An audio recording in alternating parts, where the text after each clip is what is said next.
தந்தை மகன் தூய ஆவியின் பேராலே ஆமேன்.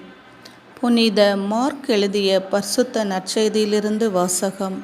அதிகாரம் 12, இறை வார்த்தைகள் 10 மற்றும் 11. கட்டுவோர் புறக்கணித்த கல்லே கட்டடத்துக்கு மூலைக்கல்லாயிற்று. ஆண்டவரால் இது நிகழ்ந்துள்ளது. இது ஆண்டவர் வழங்கும் அருள்வாக்கு. இறைவா, உமக்கு நன்றி. விண்ணிலும் மண்ணிலும் பெரியவரே, உம்மை ஸ்தோத்தரிக்கின்றோம். தேற்றரவாளரே, உம்மை ஸ்தோத்தரிக்கின்றோம். தேவாதி தேவனே, உம்மை ஸ்தோத்தரிக்கின்றோம். எம்மை பாதுகாக்கிறவரே, உம்மை ஸ்தோத்தரிக்கின்றோம். எமக்கு அரணாக இருப்பவரே, உம்மை ஸ்தோத்தரிக்கின்றோம். எமக்கு கோட்டையும் கவசமாக இருந்து எம்மை வழிநடத்தி கொண்டிருக்கின்றவரே, உம்மை ஸ்தோத்தரிக்கின்றோம். அப்பா, ஸ்தோத்தரிக்கின்றோம்.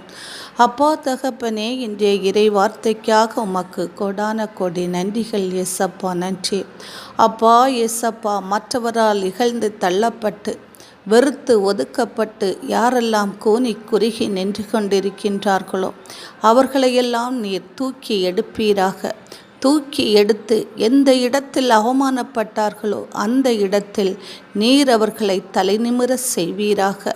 இது அப்படி நிகழ்கின்ற போது அது கடவுளால் நிகழ்ந்தது என்பதை அனைவரும் உணர்ந்து கொள்ளக்கூடிய ஆற்றலையும் அருளையும் நீர் கொடுப்பீராக. ஆமேன்.